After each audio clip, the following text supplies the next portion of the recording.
Hello, I'm Nick Briggs, and you're listening to the legend of the traveling TARDIS.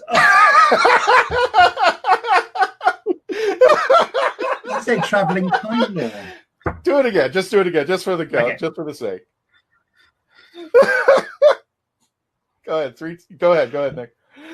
Hello, I'm Nicholas Briggs, and this is the legend of the traveling TARDIS.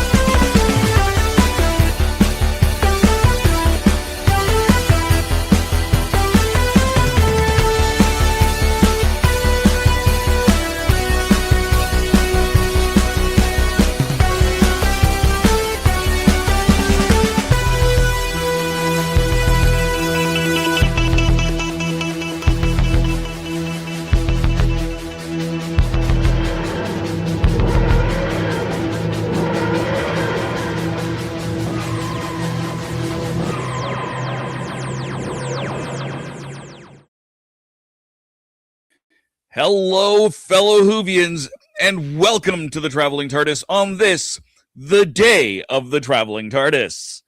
I am the host with the most. No, I'm not. I'm just here. Paparazzo Dave Chapman, welcome everybody. Have we got a day for you? Because today is the Traveling Tardis's 14th birthday.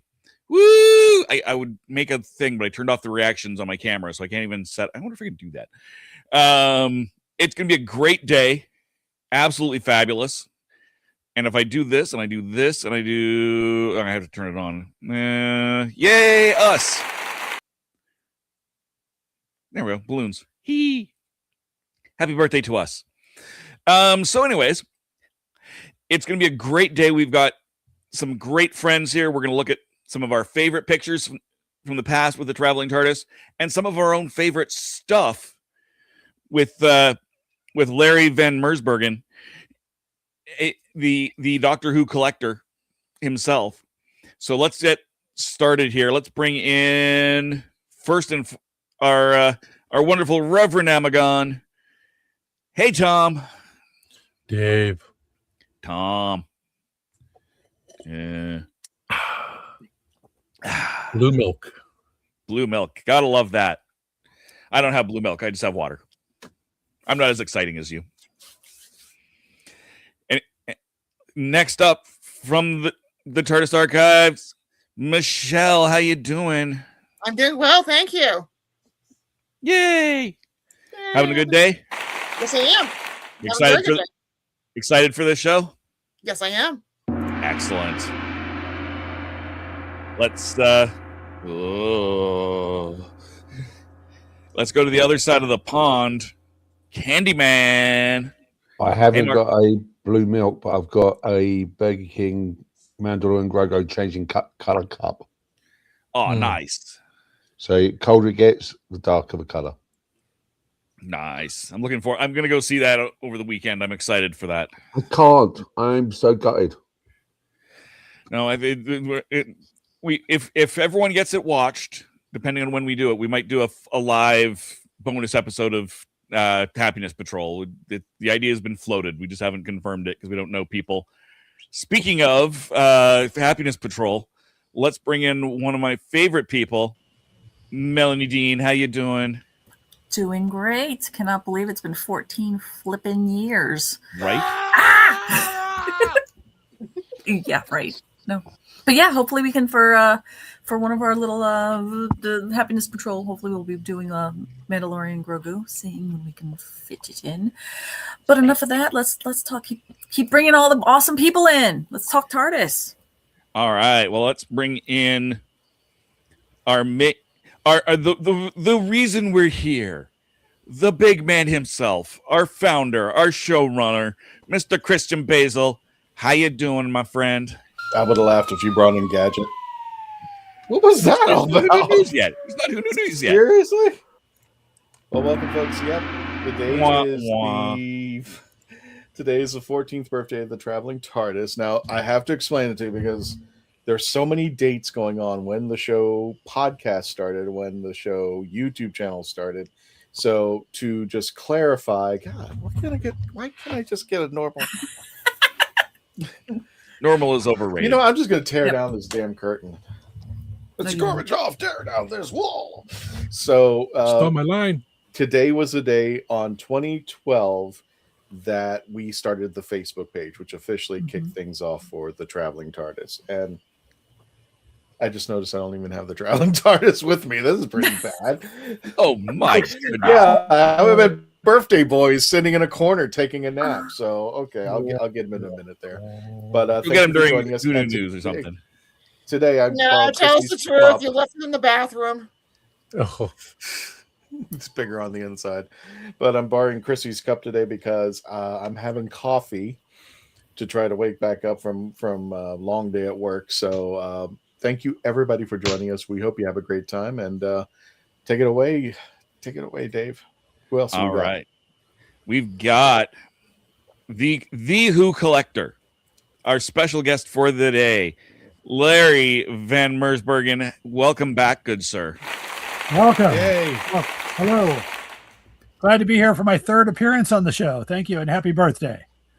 Thank you. So glad to have you back. We're going to show off some of our stuff. So you can comment on it. Sure. I've got some things too.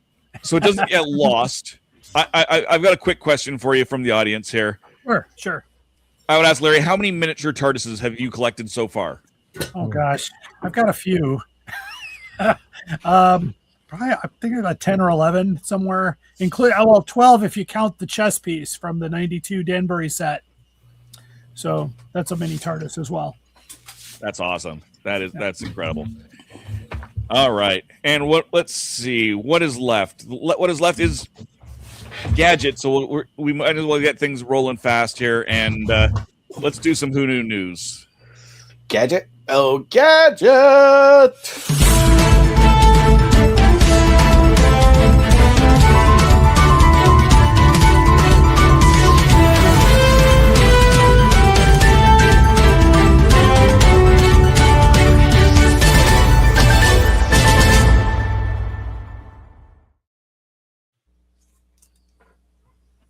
Yeah. You're on mute, Gadget. I remember Fishy. Yep. This came after because the chameleon circuit. Remember the joke we were saying? The chameleon circuits were broke. That's why we got different TARDISes. I'll give it a little bit of a brief explanation about the. Wait, I don't have my camera on. It's great. You don't have your. I don't. I told you I need the coffee. I need the coffee right now. It's just things are just not working out there. Where's God? What? Yeah, there's little boy Blue. Finally, there you go. 14-year-old birthday boy. Happy birthday. he turned gray. He turned gray. That's right. Like all of us. Gray. And mine collected a little soot.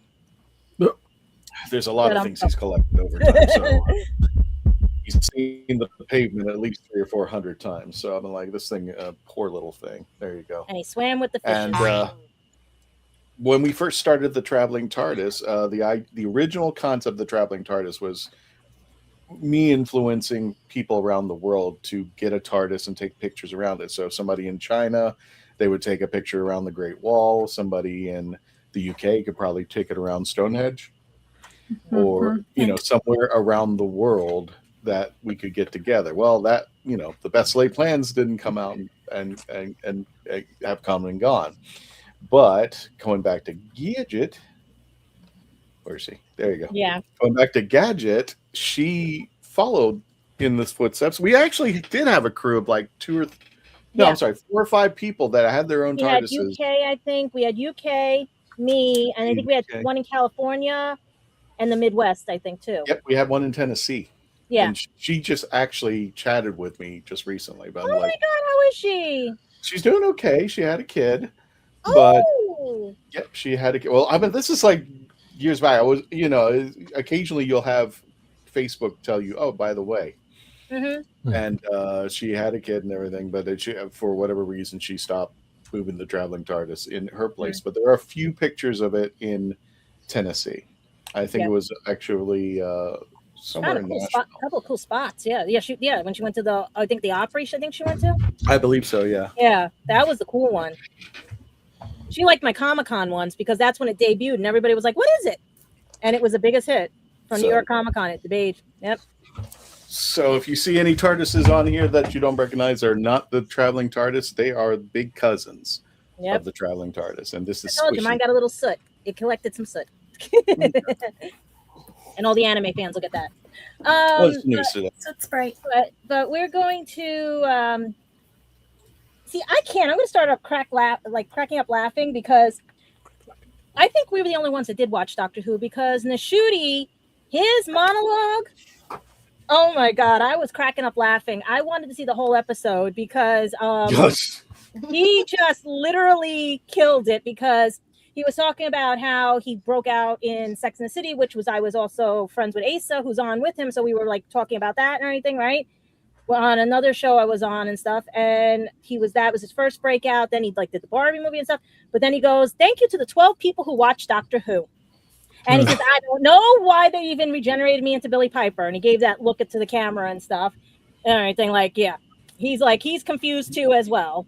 And stuff, and he just went on and he ripped through. It was hysterical and stuff. And his parents are proud. They got a doctor in the family based on what he said and all this stuff. So it was a fun monologue. And I wish that if you have Peacock TV, you can see it right now and everything because they just released it today so that you can watch it. And I heard he dressed as Shrek for one scene. I heard he did other things and stuff. But to bash Doctor Who and everything. I'm like, so who are the 12? And I'm like, yep, Legend of Traveling TARDIS. We were watching it and stuff. But even crazier, like I warned you guys, stop crashing computers because I wanted to go so bad. But David Tennant was on live with Kelly and Mark. He basically actually remembered one of his fans because he said, hi, Ashley, in the audience and everything. So she was in shock. And he talked about all the stuff we talked about here, where it's White Rabbit, Red Rabbit, that show that he's going to be in where they give him the play, and he has to do it on the spot. He was talking about Rivals. He was talking about all the stuff he's doing, how his daughter's in Rivals. And he just gave a wonderful performance and everything was pretty cool and stuff that a lot of fans, even some people I've talked to that after they saw the show were like, oh, I wish I could have got his autograph. Some people did, but they had to rush him off to do other things and stuff. And then it's a little bit, how do I say heartbreaking? Those of you that remember, how do I put it? Peter Cushing's Doctor Who, the spinoff and everything, the serial, the alternate, now canon, now whatever. Actress Jill Curzon passed away. She was in Daleks Invasion Earth 2150 AD. Hello. 87. And she played the role of Louise, the niece of the time traveler. And it's interesting. It was pretty cool. I remember catching them on Saturday mornings right after Bugs Bunny, you'd see it. And it's just sad that she passed away, natural causes. And 87, not bad. She has books out. She's been in the documentary for the Daleks. And I hope you guys check her out because it has become canon. And I wish that they could do a cool way to throw back to this series now and everything. But if those of you that are looking for the land and the sea, keep swimming. Just keep digging, swimming, because it ain't landing anywhere. It basically, Disney did not renew anything for June per se in that category, but they technically do still have to honor the Christmas contract and this part of the contract. So maybe it'll be around Christmas time. Maybe it'll be with the next. Remember, there's quarterlies of when shows come out. So maybe with the fall season, who knows? But we ain't seeing air or see anytime soon and stuff. So that's it for the news, except for happy anniversary to the Legend of the Traveling TARDIS and all the people that attended cons, ventures with us and everything. Some of the cosplayers even said, if it wasn't for you guys, my cosplay wouldn't be out there. So I'm glad we did this because it brings joy to people, And look, you're at 100-something K, right? I think, what are we at, 118 now? 118, I think. Yeah, 118. Yeah. Spawned off a podcast and really it's crazy. Let's give a crazy little blue. Yeah, he doesn't look the same as he did day one. He looks. No, I think you had. I saw your first picture, and I was like, "Yeah, that was a bright blue." He was little boy blue. Now he's little boy gray. So I guess he ages over time. Mm-hmm. So poor thing. And Much like Jack. No, he's steely blue. I meant for some reason there is kind of like a blue tint that shows up every now and then. Mm-hmm. But he still got his blue leftovers. But yeah, happy birthday, you little. He's taken me a lot of places, got me in a lot of troubles, got me thrown out of places. So I just have Chrissy touch him up again.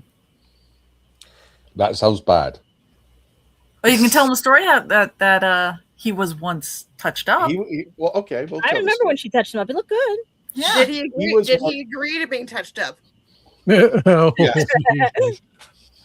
It's not like he's got a choice or anything. He just, he's not got any way to tell me. So, the story goes is that it was originally blue, and over time, I think after the mermaid second or third year, the blue started coming off, started chipping off, and Chrissy would actually take it and repaint it, and it would not only chip off where it was painted, but more chipping was coming off, and it looked like it was. I kind of thought it was like war TARDIS. It was like war torn, but now it just looked like utter crap after a while. And then Chrissy one night decided she took the TARDIS and then she stripped it of all the paint just to get it because it didn't have primer on it. So there was nothing in the paint holding on to the TARDIS. So she was going to put primer on it and repaint it blue. And then I think it was Downtown Disney, Melanie. I think it was Downtown Disney. I took this back and it was a complete change because if you see the TARDIS, we didn't have the space for the pictures, but I'll try to see if I can find some classic TARDIS stuff. When you see the pictures of the TARDIS, it's a silhouette when it was blue. You could only make out the TARDIS, but could not see it. And when she decided to take, I'm keeping that one. Sorry, so it was blue. And it'd be a silhouette, but when it became gray or this silver or whatever you want to call it, it started to absorb the colors. So if it was outside where it was red, it would actually absorb red and became its own character. A lot of this was influenced by Halloween Horror Nights, where it was just terrifying. You can actually see some of the pictures out there. Take a picture of it, and it would just come out. Whoa. I wasn't expecting that at all.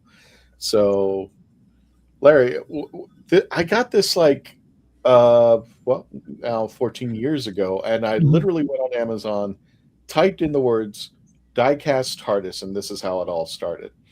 Do you recognize this kind of TARDIS by any chance? I do. Yeah, I remember when that came out. I talked about it on a Christmas show a while back because they were popular around Christmas time for gifts. There were, but I've seen them. Not mine. We got to get you two together someday. Speaking of which, Gadget, is there any more news? No, unless you guys got something really cool or anything. But like I said, pick up some Big Finish audio, and hopefully we hear something. But like I said, you can film without actors right now, so just let it be and.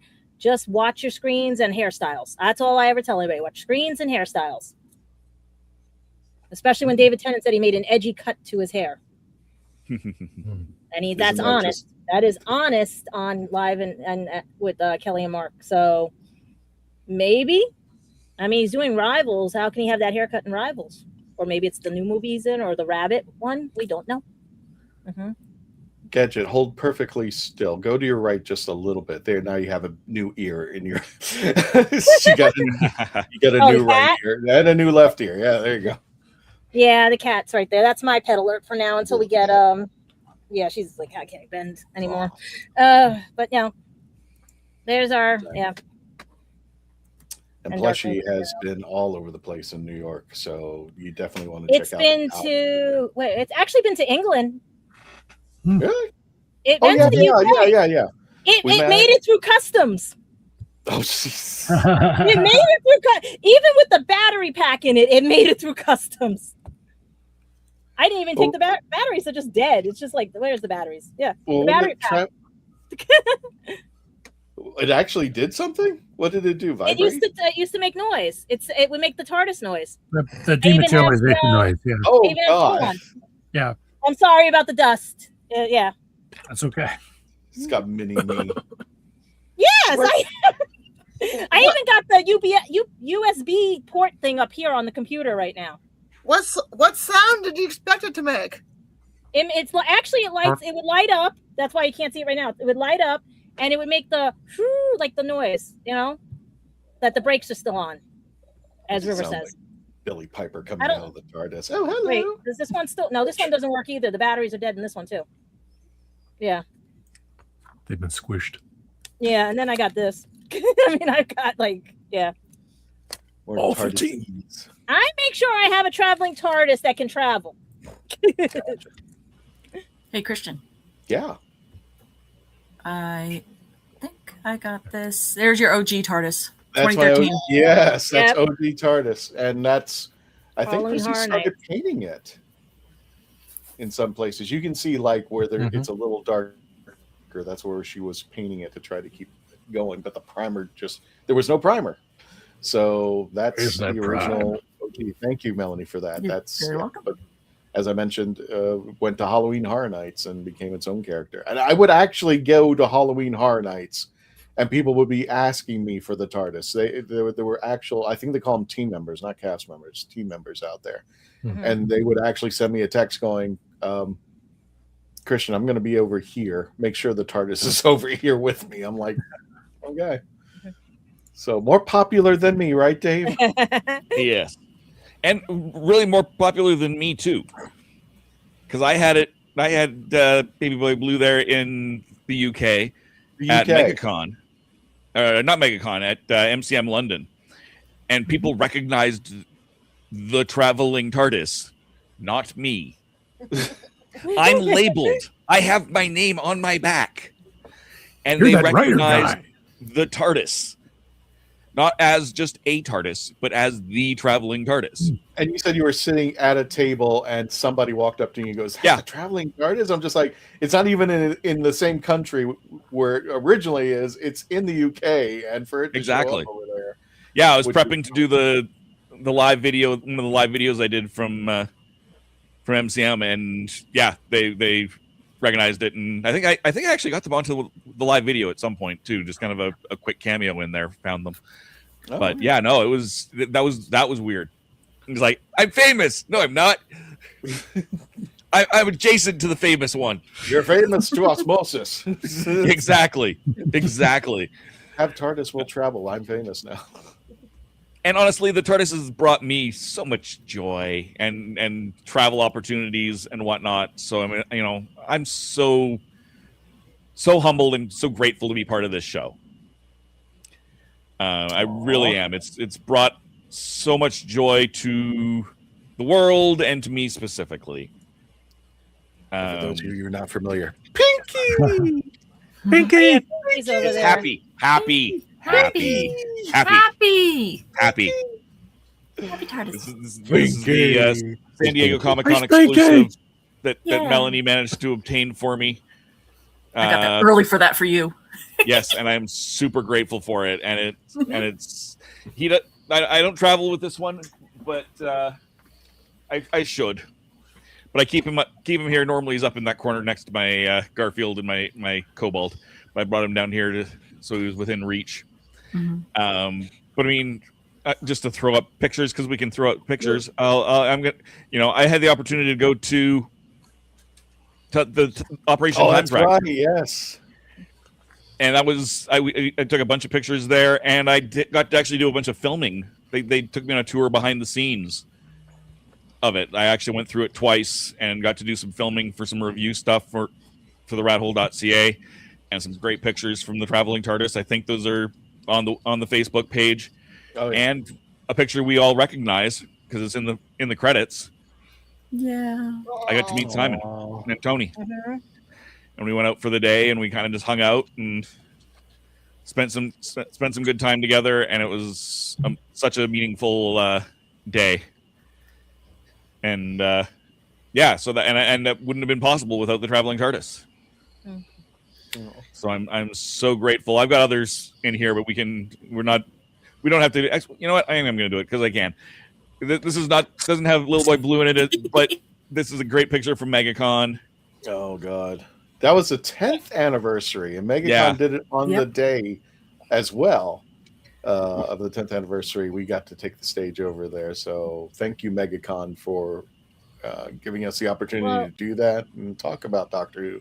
Christian, you have the awesome. Is there one of my pictures that I'm standing by the Doctor Who experience in mind that I sent you? When we go into the show Prime, I actually the pictures you sent me. Yeah, I picked my 3 favorite, and one of them. You weren't expecting, because I was looking at this and it's like, I really like this picture. I'm gonna put it up out there. So well, I'm sorry, I forgot we're still in the Who News. I'm sorry, we were not in the show Prime. We should push the button. Yeah, we should push the button.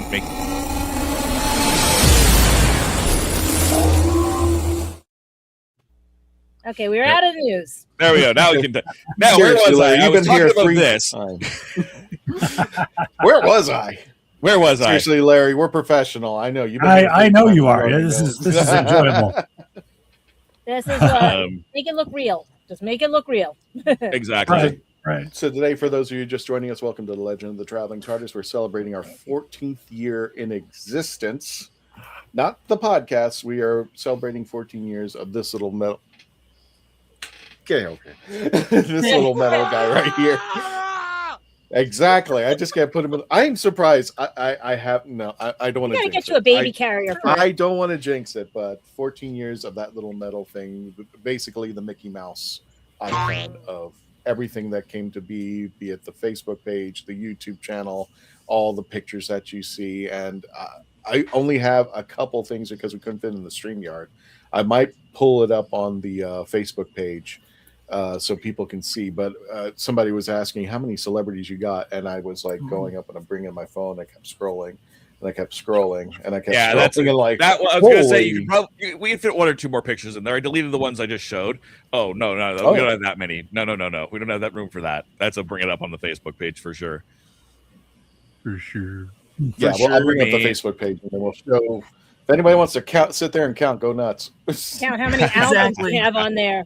God, so we absolutely invite anyone that's watching from the YouTube or from YouTube and everywhere else. And if you're watching on the Facebook page after the show, go onto the Legend of the Traveling TARDIS Facebook page, go to photos, and you can just keep scrolling and scrolling and scrolling, and you will see lots of photos for the past 13 years, and you will see all the different color iterations of the TARDIS. You know what? When we come back from commercial break, I'll go ahead and pull up the Facebook page, and then we'll show them a little snippet. And we're here with Larry from the Doctor Who the Doctor Who Collector. You can check him out on there. Yes, you can check him out on the TikTok. Where's the best place you want people to see you, Larry? If you want to see the full experience, the TikTok channel is the way to go. But the website is DoctorWhoCollectors.com. I'm also on Facebook and all those other socials, but you can find me just about anywhere. Got it. All righty. Well, without further ado, Dave, if you don't mind, we'll go ahead and commercial break. When we return, we're going to be seems reasonable. We're going to be talking with Larry about our favorite Doctor Who merch that we have. And Larry will give a little bit of snippet, and then we'll also go ahead and talk about our favorite pictures from the Traveling Tardis Whovians. I guess that's the best way we can call it out there in the ether. And when we return, and thank you for joining us on our 14th celebration of the Legend of the Traveling TARDIS. We'll be right back. Pull the lever, Crunk. Right back. Oh, that's me. I didn't listen to that voicemail. I'll tear open that letter you sent. Don't you tell your friends I want you back. I gotta leave you now unread, because you've already said those words that switch my heart to dead from loving you. So you'll stay ghosted and I'll stay focused on sewing clothes. The spell stays unspoken, a dark silhouette of a marked man and broken.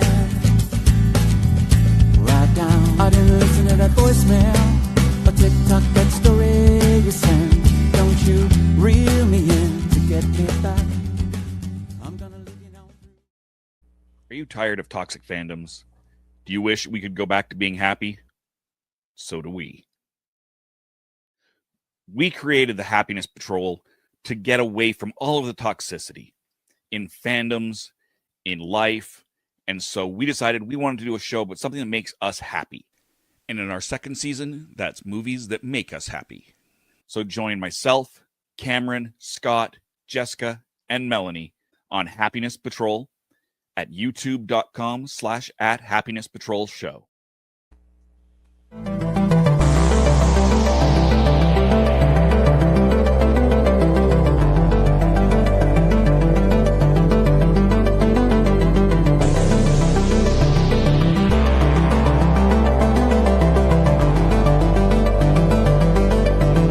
So what's your favorite Western? Is it this one or maybe one of these? Is it a revisionist Western, an anti-Western, or maybe it's an all-time classic? Whether your favorite Western is in black and white, vibrant Technicolor, a spaghetti Western, a neo-Western, a comedy, or maybe it's only really Western in spirit. Whatever it is, this is the podcast dedicated to determining the top 100 Westerns of all time. Every second Monday on YouTube, Spotify, and Apple Podcasts. It's Horses on Film. I'm author Mark Muncy. And I'm author Erica Lance. And this is Eerie Travels.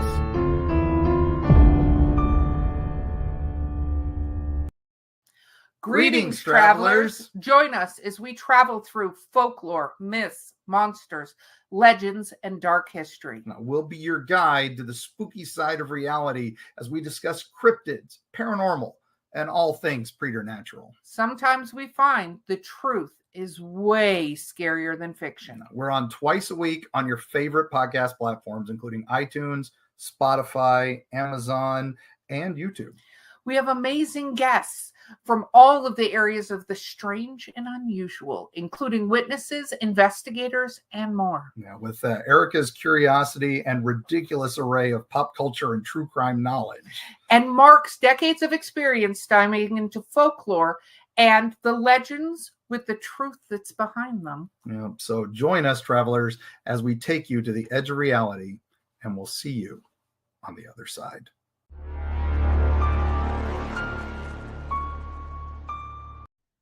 Hello, I'm Sadie Miller, and this is The Legend of the Traveling Tardis. The word spaghetti Western, I'm thinking of a can of Chef Boyardee with a cowboy hat on top of it. That's just how... It's what Traveling Tardis. With Traveling Tardis. Pepperoni. That's crazy. We are back. That threw me off, Kristen. That's hilarious. That's sorry. That's okay. I ran and got a couple extra things during the break. Then I'm like, hey, wait a minute, I don't have that out here. But I had to do commercials. I can do anything. Exactly. So here's what we're gonna do, Christian. We're gonna switch this over. We're gonna give you control of the show. You can run the thing. You know what you want. It'll run the thing. And it is your show. At the end of the day, I'm grateful to host it most weeks, but this is your show, and I think because it is the anniversary, I think it is only right that you take over that hosting position. He's just making you do the work. I know, because I made him do the work for a while. So for those of you joining us, welcome to The Legend of the Traveling TARDIS. Thank you for joining us wherever you are. If you're watching the YouTube, the Facebook page, Rumble, thank you for supporting us. We have the wonderful Larry, and I'm going to butcher the heck out of it, VanMersebergen. Hey, first try. Nice one. Okay. Yeah. We got Larry from the Doctor Who Collectors, and we're going to be, for our 14th anniversary, not the podcast, our little blue box, we're going to be showing our Doctor Who merch, and Larry's going to give a little take on that. And you know what? Without further ado, let's go ahead and go clockwise. We'll start with the lovely Reverend Amagon. Sure. He's got Pocky. Oh, poor Tom. He pushes all the buttons, and now I'm pushing his. Now you're pushing his. Yep. Oh no, this one's no, never. That was the wrong one. Don't have much to say about that one. Yeah. A friend of my friend. So yeah.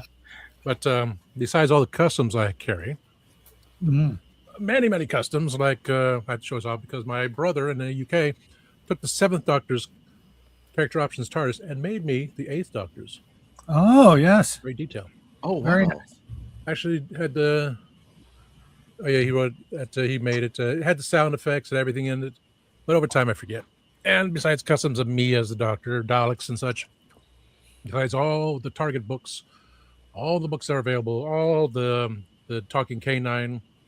Guess what? I kept in the closet. So I kept outside in the hallway next to the closet. You know, always like fun when they had the TARDIS tuner, which at the time, back in the day, I paid $75 for. That's a great price to pay for it today if you can get it. But you can't. I had this because it is an AM FM tuner, I think. Because it was a radio, I did have it tuned in all the time to listen to my little radio stations and such. So, and it's still in the box, right? Or have you opened it yet? I take it out of the box. Of course, it's been used. Okay. But it's still, wrapped up, sealed nicely, and with the box, it's significant. Yeah. Oh wow. That's beautiful. With the Wait, that's radio what that lights, looked Morse like? warp, and laser beam. So what, babe?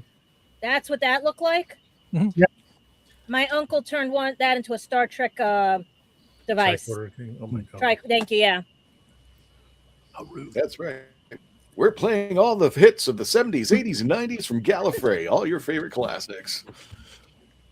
Admittedly, the package design on that for the box one, it's in great shape, but I'm just like taken aback at how vibrant that they really hit the color in that on the box itself. And Yes. usually stuff that's this age isn't nearly this vibrant. So it's like they must have really were smart and put a UV coating on this. If you look at Tom Baker a little closer, he's going a little Meglos on his picture on his It's from left. they took that from the title sequence directly. Yeah. Stop, please. Stop. What else you got, Tom?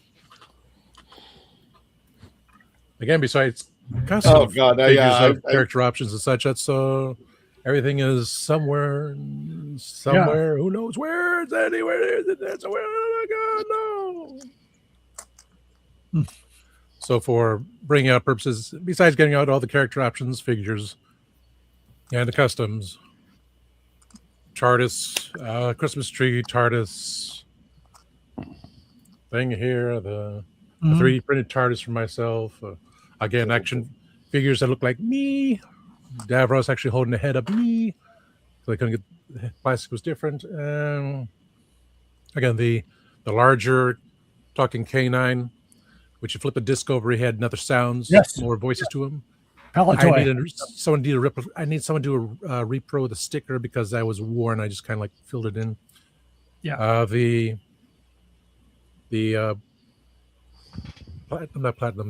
pewter heads of 1 through 6 on the nice wooden base. I got. Oh yeah. I've got one of those. I couldn't get the second one with the aliens. Not that. Yeah. Anything that was newer and common. That was back in the day when the Intergalactic Trading Company, Intergalactic Comics and Collectibles was still around. Mhm. I went to the trading company, sold all my Star Wars stuff. The trading for Doctor Who paperbacks. Yeah. But I got some little toys here and there, which they had available. I passed on the Mego TARDIS because it was kind of broken in there and they didn't have the actual figures. So that was my thing. And so when it came about, the first thing from character options was the electronic bank for the 9th Doctor. My mom's coworker brought it from England over on the plane, held it in her lap on the plane to bring it to me. So the first thing that we were able to get for Doctor Who there. Again, just a lot of customs. Lots and lots of customs. I even have a camouflage painted TARDIS, which I thought, okay, that's obscure. I'll bring that again one day. But that's Besides sonic screwdrivers painted and bits and pieces like I put together. I own Sure. Sonic. So, Larry, speaking of obscure, what's the hardest piece of Doctor Who merchandise that you've been trying to get and you just can't find, right? What's the toughest one to find that you've been trying to hit? If you can find a copy of An Unearthly Child in hardcover from '81 that doesn't look like a truck ran over it, that's the hardest thing to find right now. And there's a guy out there with one with it looks like a light car ran over it for about $800. So they're for some reason they never got sold to the U.S. and only 3,000 were made and nobody's parting with them. So that's a kind of a hard one to get. The Day of the Daleks collector plate, only 30 were made because pre-sales just didn't hit target. So 30 were sent out. Has beautiful artwork from the episode on there. I've only seen pictures of it, but that one would be tough to find as well. But those are two off the top of my head that I can think of. The TARDIS tuner that he just showed, those are getting a little bit more available now. The price has come down to about $250 on those, but for a while they were going for $500. I would not give mine up. That's all. I've got mine. It's not in the box, but it works. So they're really nice. I forgot. I did have my it's underneath all my stuff. This is not the one that's borrowed. This is the one I actually bought. Oh, the Lung Barrow, yeah. The reproduction. Oh God, geez, 200. I actually. Oh yeah. The fan club version. I'm kicking myself to this day, Larry, because somebody had Lungbarrow at a convention. It was $30. Oh, this was like, yeah. This was like years ago. This is like ancient. I didn't pay that much, but I paid a bit, and this was again from the fan club. So this one's even harder to find. Yeah, that's even tougher to find, and Virgin Publishing, of course, no longer in existence. So the reproduction of those books are still, possible. They're all in PDF format online, but Lungbarrow. It's not the same. Lungbarrow is still one that it's hard to find. I just did a TikTok video on my Lungbarrow because somebody had requested it, and I bought it when it came out, and it's still in its original condition. But the ones that are getting harder to find after that are the new adventure ones that don't feature the Doctor, the Bernie Summerfield line that lasted about 12 books. But nice stuff. I also bought the customs off of eBay of the two characters. So one day I will display the two characters in front of the book. Yeah, but that's one day. One day I shall be done. One day. Well, the hands of the clock keep moving, and we're going to go over to Melanie. Next up, what kind of merch do you got? Oh, go for it. Okay, so we're kind of on the same thread as everyone showing their TARDIS first. This one I purchased in London because I had the wonderful opportunity to go to London with my husband quite a few years back. And I went to the Who shop. And I didn't know of this place because I was still kind of in my infancy of learning. Well, not infancy of learning Who, but at least the merch part of it. And I was introduced to this place by the wonderful and talented and amazing Candyman. And of course, I took the photo. So that's my husband, Candyman, and I cannot remember the proprietor's name to save my life. It's normally owned by Alex and what's his name? That's not Alex in the photo. But that's not Alex. That's Owen. Owen, yeah. Owen is a very big listener to my show. So yeah, we've got normally have Owen and Toby who each work behind there, and we've got Alex and what's his nice. Just a little. There's that part. And I did my own little thing where I took this one around and took photos of it. So this neat little, you see velour bottom. It's got some nice speckled kind of dirt to it. That's because I put it in I sat it in the Thames. So it's been baptized. So that's there's my cousin. Ta-da! So there's the cover. Very nice. Now for my things. I like the 6 scale figures. That's my little kind of passion thing. I brought 2 of them down here now. Okay. I'm going to show off from a company called Big Chief. Yep, Big Chief. Yep. Longer around. Big Chief gone. Yeah. Come on, here is my 9th Doctor. Big Chief gone. Yeah, those are nice. Those are well made. Absolutely. It's a shame they went bankrupt, which is sad, but yeah. Kind of in the sideshow kind of way of the front is magnetized, so you could pull this part off. Yep. And then this becomes I can't say diagram. I want to say diagram, and that's not right. Diorama. Yeah. Yes, diaphragm. Yes. Those are beautiful. Yeah, Big Chief made some really nice things. Yeah. Absolutely. It's a shame they're gone, but they're very nice. I love Big Chief. They're wonderful. There's a few. I know Alien Entertainment in not far from me in Lombard. They have a couple of those in the display case because he bought 100,000 of them when they came out, and he's putting them out a little at a time. Yeah. So I have. I also have the TARDIS, which there was no way I was going to be able to bring this into that room because that TARDIS is huge. Yeah. It's in the other room, but the other one I wanted to show off is, and this is my pride and joy. As they were getting ready for their bankruptcy, they started selling off a lot of their artists. Yes, they did. This is my 4th Doctor artist proof. Every time I tried getting one of these, and at the time you could, pre-order and all that, and they would have the actor sign the plate. Tom signed the plate on this one. He did, yeah. Oh. And you're gonna. Sorry again. I'm not. I can see it. Yeah. But yeah. So ta-da! Beautiful. There's Tom. This is my pride and joy, and I know the plate you can see on the bottom and it's signed, but I just know it's in here and I love it and I'm happy. Usually on the wall I have them usually displayed all on the side, except this one still has the sleeve where they had signed the gentleman who was, running the company, and then it's the number. So anyway, that's my show and tell. Very nice. Such quality. They were so quality. Yes.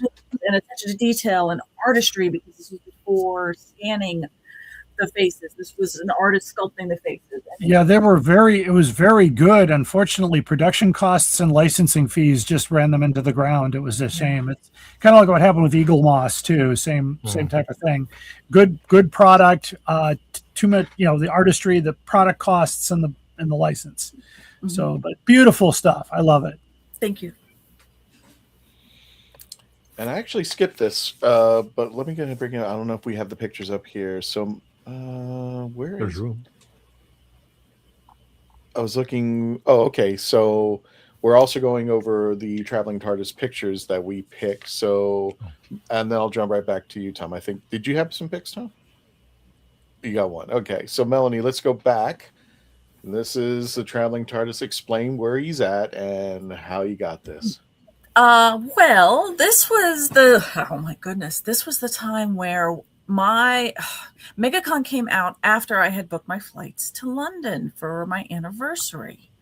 Oh no, I lied. It was for my anniversary, but it was for Star Wars Celebration. So I'm like, this is awesome. And then MegaCon came out. And my flight was the same night as MegaCon's last day. So yeah, I remember that. Christian and you were gone. And Dave know this one well. I had to strike MegaCon, load up, get in my car, and make sure I grab Little Boy Blue so that I could take him to London.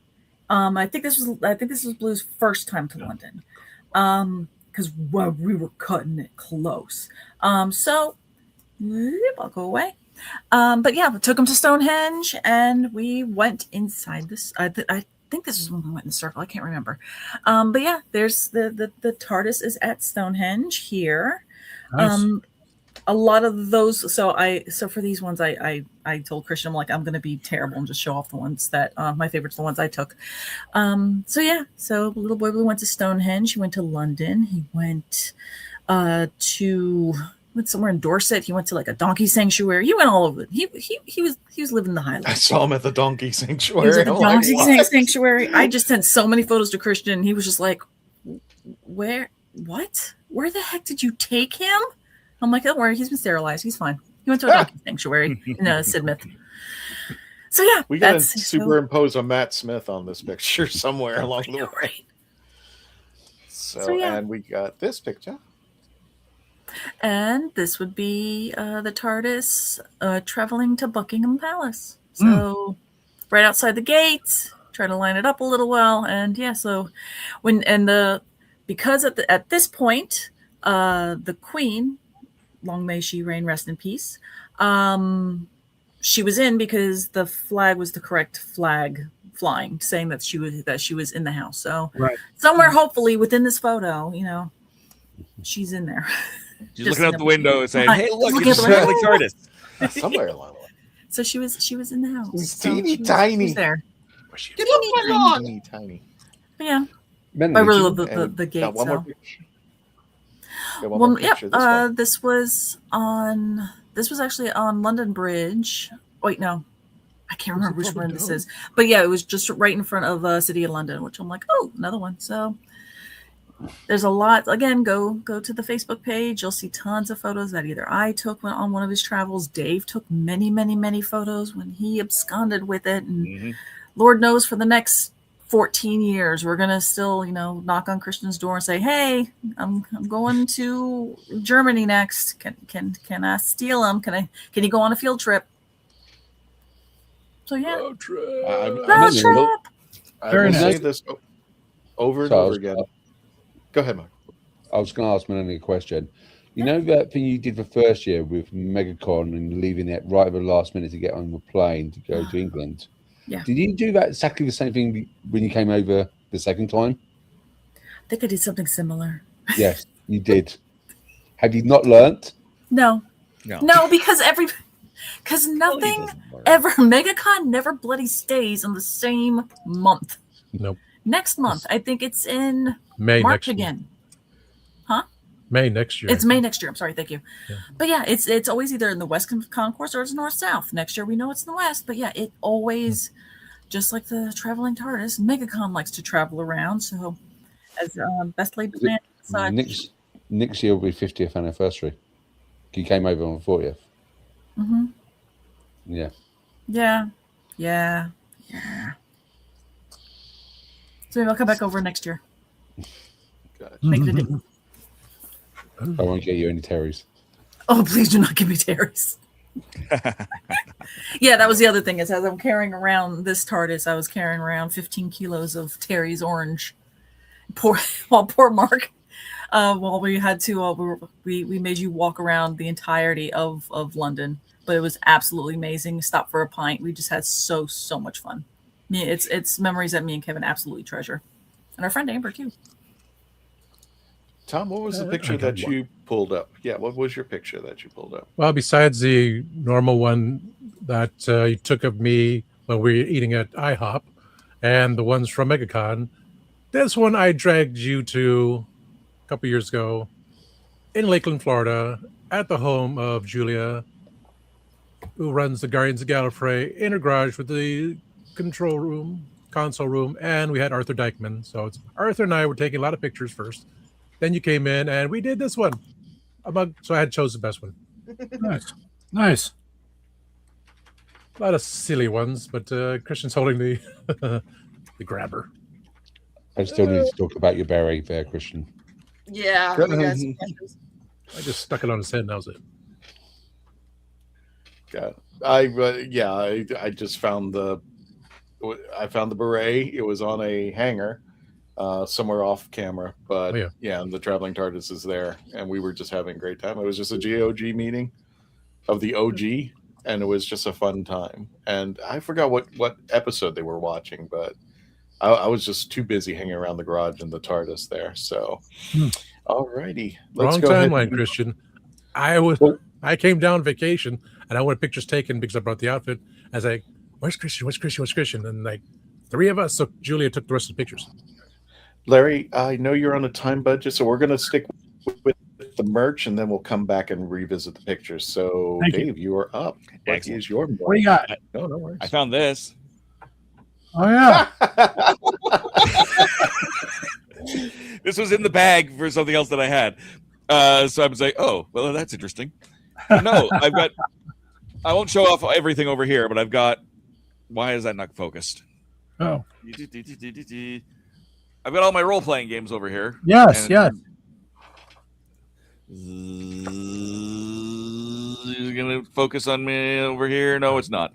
No. All right, well, you can kind of see the logo, which is the spines of the original source books for all the doctors. And, Yes, and then you can, but what I've got is the original. Yes. the original from FASA. Got that too. And it came in a box, and there was expansions to it that came in boxes. Yes. Yes. These are not in perfect condition, but I got these from Mark Muncy, our good friend Mark Muncy, as well as the Game of Time and Space. Yes. Yes. And so that's kind of my thing is games, right? Games are great. Yeah. Yeah. Yeah. Somewhere in here, I've got. I didn't have a chance to clean up, but I've got like my Time of the Daleks here. There it is. Oh yeah. This The is Flux this game. Yes. This one is the easiest to find because most of the licenses for Doctor Who games have expired. Yes. Most of them. There's the Magic set, one of the Magic sets. Yep. But yeah, most of the licenses have expired, but they were able to do a final print run of that Doctor Who Flux. Thankfully, so if you're looking for a Doctor Who game, that's the one I always recommend is from Looney it's Labs. still out there. Yeah. But Nice. these are extra fun. I don't know. Do you have any of the games, Larry? Yes, I have most of them, including the very first game, Dodge the Daleks from 65, War of the Daleks from 75. And I sold a ton of these in the shop back in the day when I had my store. But I've got the original role-playing game and a lot of the modules. I've got, Battle for the Universe. I've got 3 shelves of games. So Nice. that's games are great. I've got the Trump playing cards with Tom Baker and a bunch of those. I mean, there were so many games issued throughout the history. Oops, Tom Baker just did a dive off the board here. So yeah, I've got quite a few, but they're fun. I usually take one to Chicago TARDIS every year, and on Sunday we play one of the games. So That's it's a lot awesome. of fun. Someday I'll make it to Chicago TARDIS and we'll play a game. Yeah, hopefully this year we have Jodie Whittaker. Yeah. So it's that was the big reveal, and so we're expecting a full house this Thanksgiving. Yeah, it'll be a couple of years before I get down to the States again, but Mhm. we'll get there someday. Sure. But I know we're running on a time limit, so that's what I've got to show off. Is Great. cool Games are wonderful. Yeah. Cool Those games. the original FASA game is harder to find now, and getting more expensive when you do find it. Yeah. And There is a version 2 was released as well, so there's a second version. Have you Go ahead. seen the second version? I haven't. Oh, hold the phone. It's just outside the door here. Hold that tiger. Hold that tiger. Hold that tiger. This is it right here. Oh, that version. Yes. No, that I have. Yes. Oh, good. Okay, this is officially. I thought you meant there was a second edition from FASA. No. This is considered the second edition since FASA is the first edition. Yes. Yeah. And Okay. I think it looks like it might be focusing better. I moved my camera over again. Oh, good. Okay. And so if we switch back to me, no, it didn't. It didn't go better. But that It's a little better. Yeah, I can see a little it. bit better. But here, these are that same second edition set.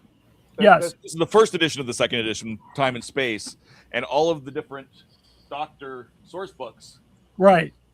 made up a logo.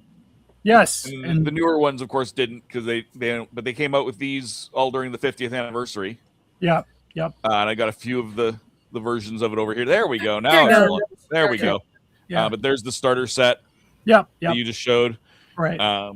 These are the actual labeled as the second edition of the second edition. Right.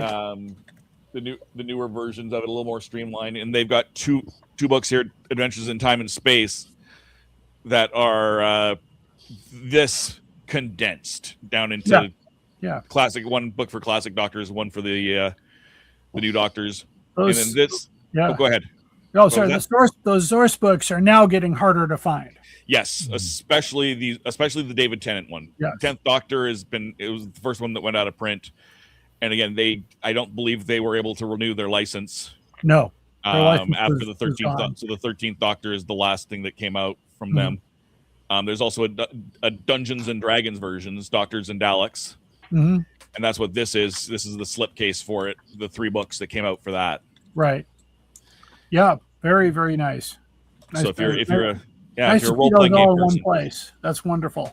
Yeah, if you're a role playing person, if you've never played all you've ever played is Dungeons and Dragons, look up Doctors and Daleks. You can still find the digital versions if you can't find the physical versions. And they actually use a lot of the Doctor Who role playing game books. They reference them.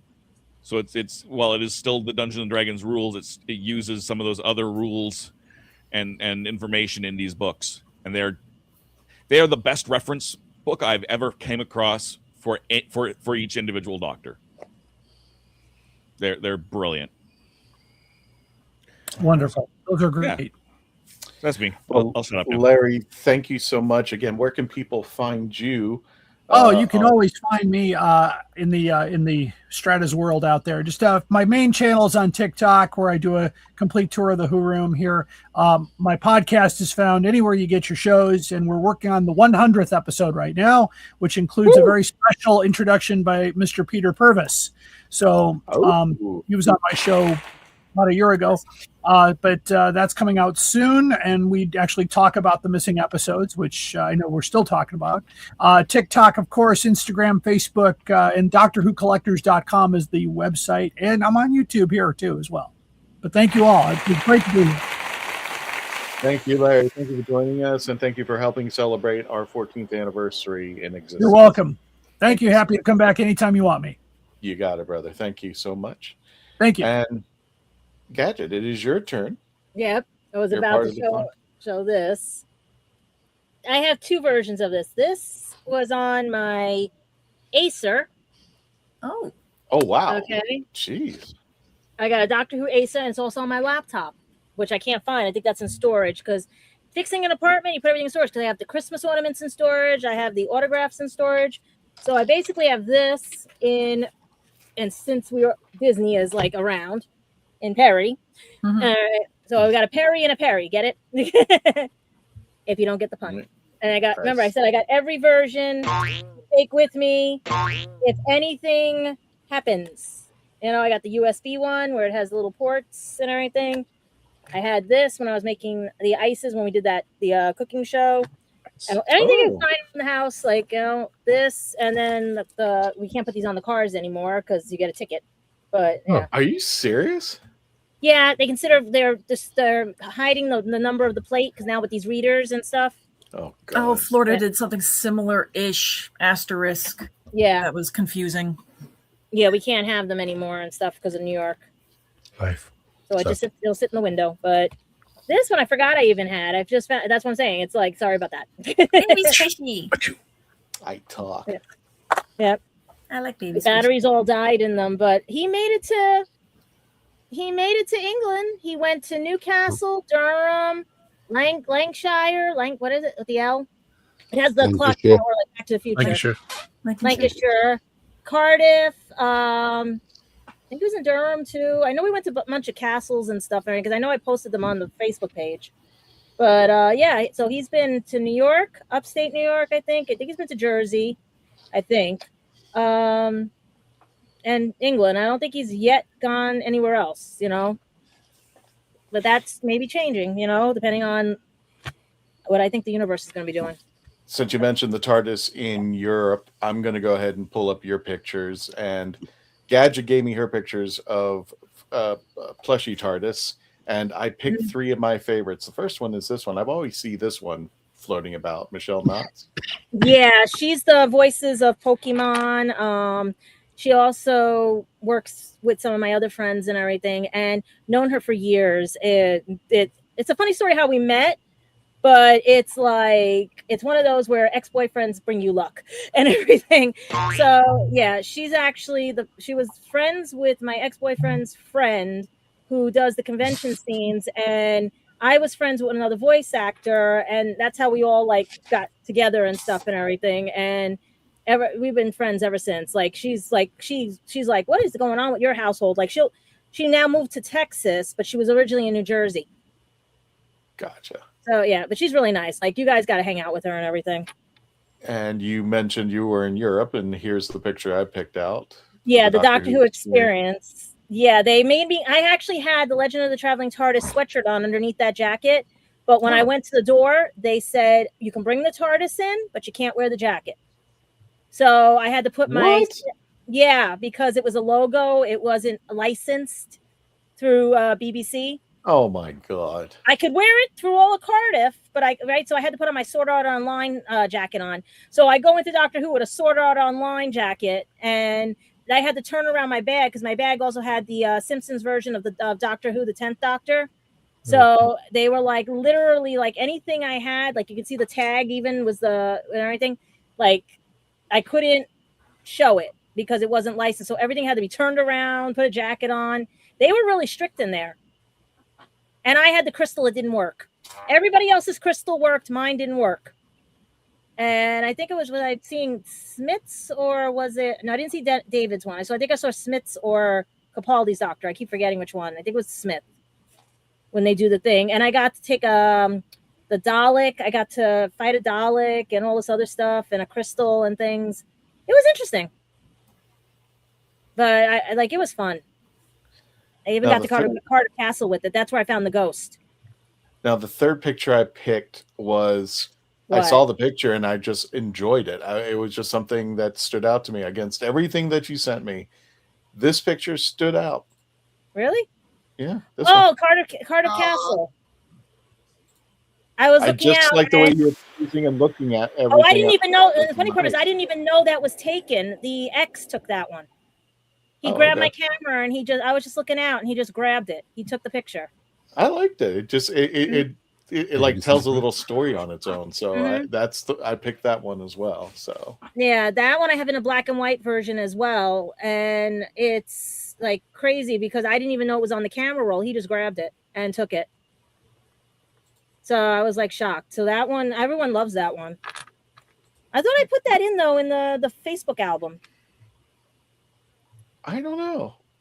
I think because I even have silhouettes of the TARDIS being in like the castle where it looks like it's looking out the gun ports and everything. And that's the one I also told you when I went to the castle and I got the ghost picture that Muncie's trying to figure out because that was just too weird that I showed the TARDIS and the next thing you know, there's a ghost. All right. And without further ado, let's go ahead over to the center square and let's bring on the Candyman. Mark, what do you got? I know you have. I know you're loaded, and if it's not covered in ranch dressing, I actually bought a new. There's a company in the UK. I started releasing ranch dressing, and they just released a buffalo version of ranch by Hellman's. So I don't. That's coming tomorrow, so I don't know what's going on. So the first thing I've showed this before on the TARDIS is this. This is a nice little sonic screwdriver. Oh. But I can't see. I can't focus. 11th. Bring it back up just a little bit. 11th Doctor Sonic. Oh, I now get it. It says 11th Doctor, but it's like from his first episode. No, it's a misprint. It's just a misprint. So that's misprint. tens. So that's technically 10s. nines. 10s technically 9. But the only 3 screwdrivers that they listed when this version came out, but someone packed it within the wrong cover. So I thought, you know what? I'm going to buy that because that is absolutely rare. You can't get that. Yeah, that's a misprint variant. Yep. That's cool. So, and one of these. Does anyone know what that is? No, what is that? Think Yeti. The Yeti, yeah. The Yeti. Yeti. So this was from the original mold. This is a repro from original mold, and it's got Derek Martin and Fraser Hines on it. Oh, so that's quite cool. Awesome. So yeah, I'm not. You can't even buy these. I don't know how I managed to get my hand on one of these, but I've got my hand on one of these. So it just this is what happens in the UK. You start to meet people and they start giving stuff out. One other thing I've got is a canine. Again, my camera's not really good with this. Oh, who autographed it? Right. Okay. So I was at a Star Trek convention. So what? Okay. Because that's where you get a canine from. It's a Naturally, Star Trek convention. as where you get your as all good Doctor Who stories start. I was at a Star Trek convention. I know this is weird. Okay, so I will explain the story. Okay, so like Gadget said, sometimes the UK can be stickler for rules. Yeah, and so I was at this Star Trek convention, and they cannot sell anything else apart from Star Trek. Apart from a couple of vendors were not obeying by these rules, and I found a canine at a Star Trek convention. I was taking my dad to it because my dad loves Star Trek. And I was walking around, I saw a canine. But even more so, the second signature or the first signature on it, I'm not sure you can see, which is this one down here, was down by Matt Irvin. Because Matt Irvin was at the convention doing modeling designs. So, because it's a Star Trek convention, he could only sign licensed products and charge for signing licensed products. But I've got a canine. That's not Star Trek. So he couldn't sign it and charge me. So it was a free autograph? Read between the lines. I can't say this because he told me not to say anything. But if you read between the lines, you can work out. And then I got the top signed by John Leeson. And one more thing. This is not Doctor Who, but it is Doctor Who. It's a book. I haven't read it because I can't read books. I've got dyslexia. I get through one page. But this is by Captain Mike Yates, Richard Franklin. One of his books he done on it. And it's basically what happened to Captain M, inverted commas, after unit. Don't you have a reader pen, a C pen? No, I don't. I don't Amazon get along has with them. I don't get along with them because I find it. I might have to invest with something like that, but I struggle just like with the pages. I have my C pen for reading books. All right, okay. I could do audiobooks, but I find it's just I don't know how you work with the opening the pages and get the pen to read it as well. It's just I haven't got along with it myself personally, but yeah, that might be something I could do. But yeah, so but he was also signed it, so that was one of his last things before he passed away. It was at that convention, so. And I've got a little video clip on Instagram of him before he passed away as well at an event. So those are my little shows and tells. I've got a lot more, but we haven't got all night, so we might. Last but not least, sorry. Go ahead. Sorry. I was going to say what I tend to go for is the unusual and quirky finds rather than the standard things. I do get the like character options stuff, but if it's something like limited edition, like I got the Dalek in the Union Jack for 50th anniversary, and so anything which is like limited or not normal, I tend to buy those sort of stuff. Well, let's continue with Michelle. Last but not least, what do you got, Michelle? I'm going to bring out one of my first major Doctor Who purchases. I have David Tennant's autograph I got at a con here in Virginia a couple of years ago. So that is, I have a lot of good memories about this because he was so nice, and my mom is still absolutely smitten by David Tennant. and how he treated us all fan-wise during the signing of that. He was really, really nice. And so a couple of my other favorites is I have 2 of the Build-A-Bears. Oh, sweet. So I have the 12th Doctor Build-A-Bear, and then I have the 60th anniversary David Tennant Build-A-Bear with little. So these stay in my room. I have a lot of throughout the house. I have a lot of Doctor Who stuff. I have the 15 Doctors print that I got for free at Barnes and Nobles because I had a Doctor Who wallet at the time. I did have a couple of other TARDISes. I like little tchotchke, so I always had, before I got fired, I always had Doctor Who TARDIS on my desk. I have my little crystal Doctor Who here. I mean, this. I got this at a con too. That's a crystal? Yeah, it's a crystal. It's lapis, wow. lapis lazuli. Oh wow, that's awesome. That's really cool. So I got that from a vendor. My friend a couple years ago for my birthday gave me a TARDIS wax seal. Oh, that's awesome. Wow. And then I have a couple of prints on my desk here. So when I'm looking out, I have the I'm in my Time Lord error stand, and then I love this little Doctor TARDIS, and then we put my mom got me this little that is cute. Brain. I like that. And then I also have on my cell phone, my ringtone is the 5th Doctor's theme. And then also on my screen lock and my front, I have the TARDIS. Oh, Matt. So yeah, all through my house, I have little Doctor Who trinkets everywhere. That's when you really know how deep you're in when you decorate your phone somehow with the TARDIS. On the back of my laptop, I have a TARDIS sticker that's on the back of this laptop.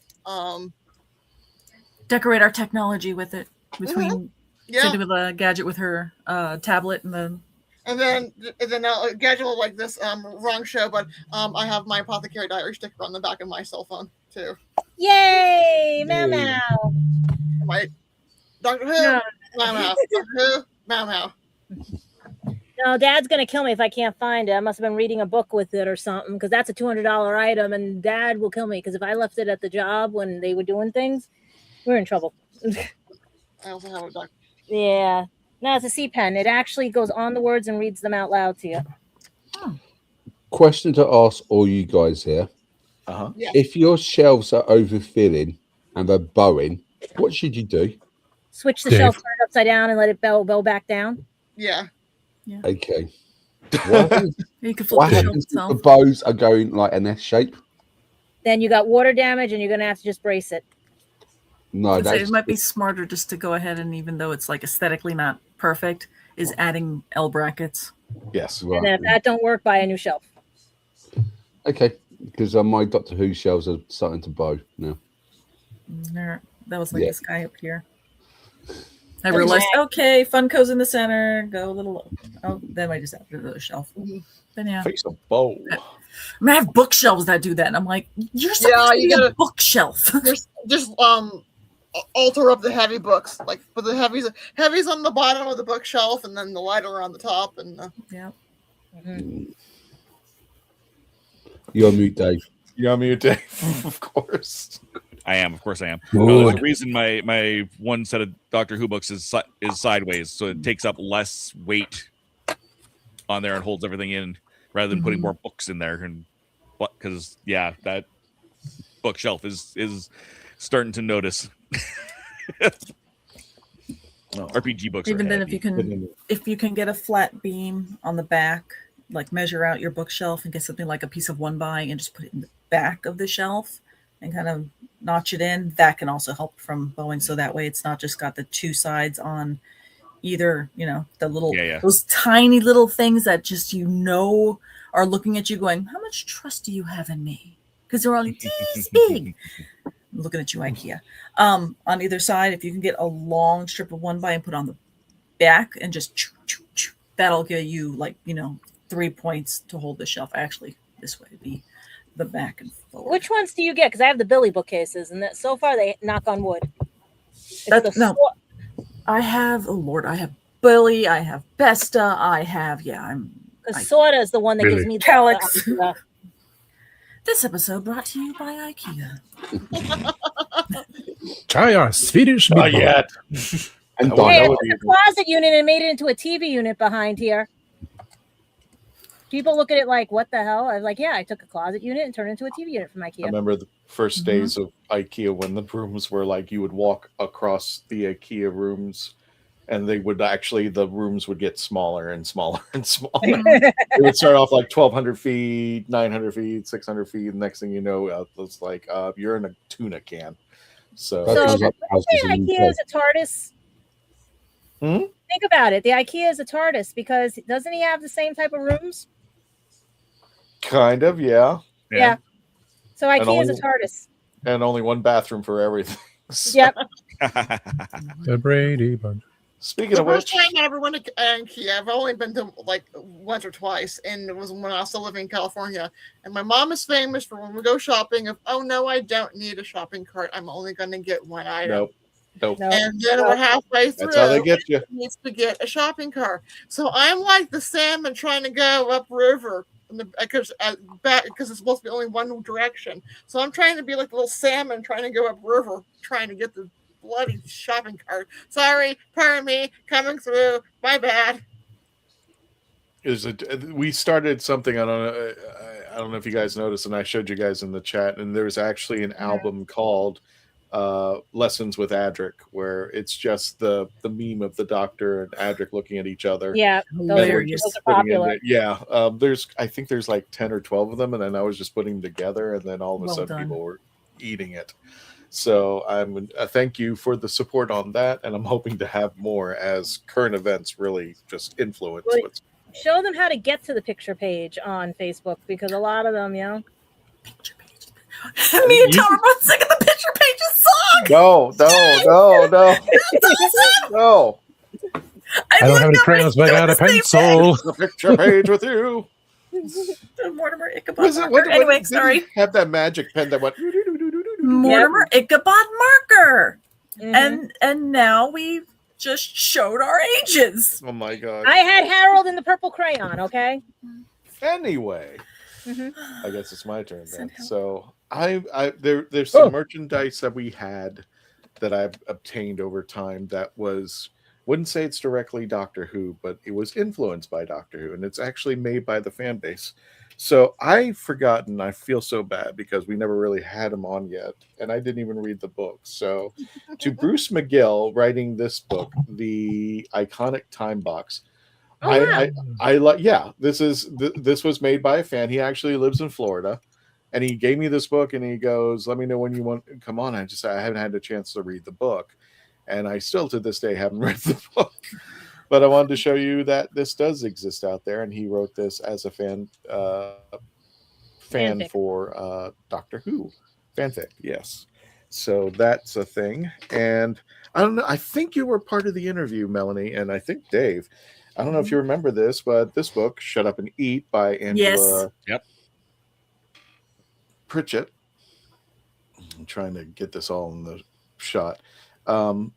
I saw a few recipes. I tried one, and I have yet to go through this completely. But yeah, if you ever find this is the unofficial Doctor Who cookbook made by fan Angela Pritchett. And I don't know if she's still selling these or not, but it was an interesting find because you can actually see recipes like the mini TARDIS whoopie pies and Missy's blackberry sage drinks. So you can find I some. forget what recipe I actually did because I did when we did that interview. I actually did. Oh, one that's recipe right. live. You did. Yeah, I don't remember which one you did though. Corn chowder, maybe. Maybe. Yes, I think it was. Yeah, I think you did. And like I said, I get a ton of books. Whoology. Oh, yeah, that's somewhere. This one when we interviewed Andrew Cartmel, script doctor. Uh-huh. So Andrew's a good guy. What I should have asked Larry is if he had a copy of Yiji's book. That's a good question. The official Quidditch book. I do have Yiji's book. It's somewhere buried with others. Let's see. History of Humankind. Dave's just gonna reach over and grab it right now. Well, I just can know it. Yeah, It's go within for it. reach. But this is my prize so far, and I showed this in when I was over with the Daleks, but just happened to be over at Famous Faces and Funnies, and Rick Shea, who runs the place. He goes, "This is discounted," and this is Absam Doc Dalek Killer, which I still think when they talk about spin-offs, this guy truly deserves a spin-off. It's an amazing story. I think, if I'm not mistaken, if anybody wants to correct me in the chats, I think he was kind of the template for Captain Jack Harkness, which he is. They wanted to make a character of Doctor Who, but it would be completely different, where the Doctor is a non-violent person. Absam Doc has a deep and dark history with the Daleks. And of course, I mean, I don't have all the books with me. I'm trying to find them, but there you go, Simon. Yay. Let Zygons be Zygons. And got 4 of his books, and there was his signature. Oh. Yeah. The Marvelous Christian Positive Thoughts. And this is 2021. So I don't know. Is he still selling his books? I mean, I don't. I think they're on Amazon. I'm not sure. I think they're still on Amazon. I don't know, because I'm kind of kicking myself because he was going to send me over copies, and I said no. The next time I come to London, I'll get them then and there. And he had said it's a date, and no, he got mad at me when he found out I was over there. Yeah. And without further ado, I think it's time to find out what's in this package. What's in the box? What's in the box? What's in the? We need a thing that says, "What's in the box? What's in the box?" I didn't push any buttons. I didn't do it. Let's see here. All right. Of course, I misplaced everything around here. Now you can resize it. What's the name of the company that the Jodie's doctor it wasn't Amazon? What was it? Kerblam? Those red boxes. Kerblam, yeah. Kerblam. Stay away from the bubble wrap. Yep. Oh, the scan your QR code. It was Find out where Chris Chibnall trying to be a Moffat when there. This one was a little bit more harder to find, and I didn't realize how rare it was. But without further ado, now let me show you something before I pull that out.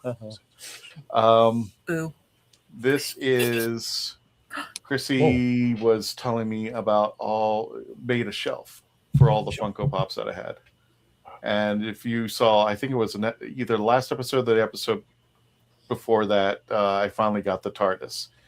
And I found it and got it for a good deal. But there's my Funko collection up there: 4th Doctor, War Doctor, 9th Doctor, 10th Doctor. Doctor?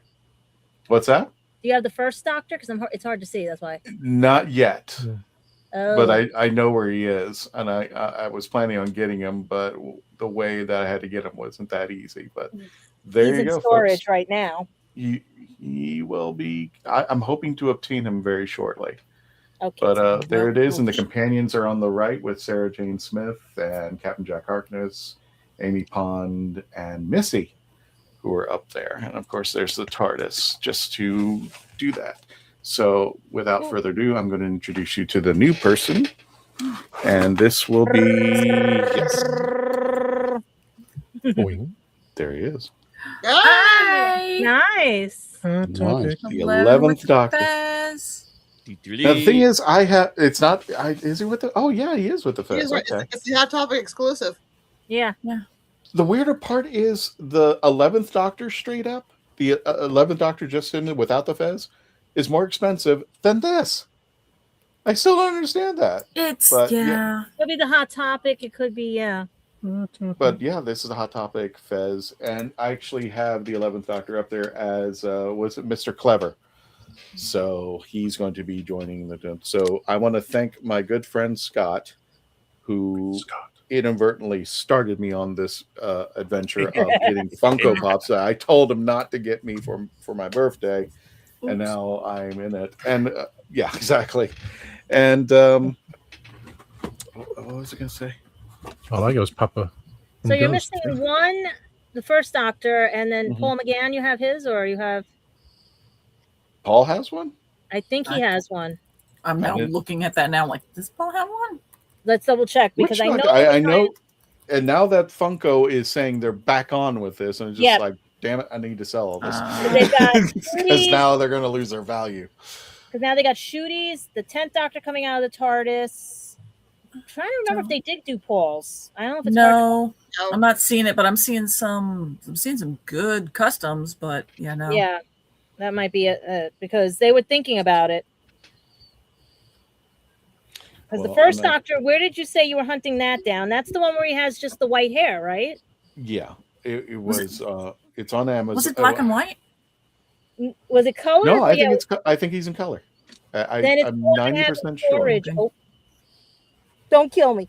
I think that's the one Funko gave me at the convention because I know the guys and I think it's in storage. I wish I knew. I would have taken it out so you guys could see it. Oh, you're right. Minor It is customs. Your first Doctor's in color. Huh. It's got the white hair, black suit, right? Actually, I got this. Yeah.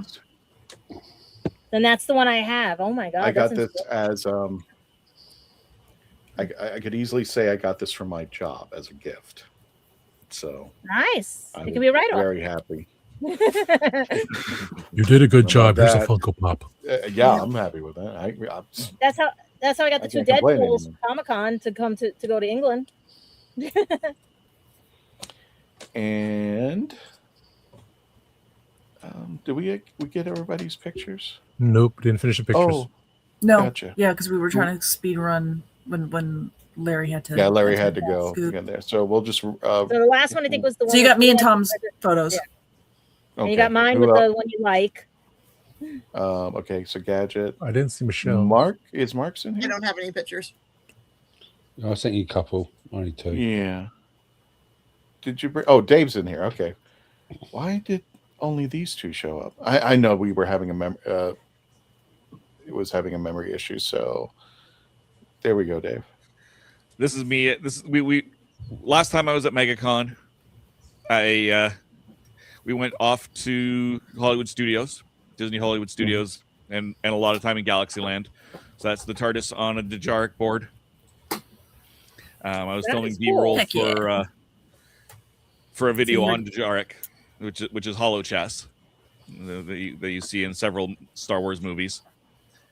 Later in the evening, we also went over and I got one in front of the ship.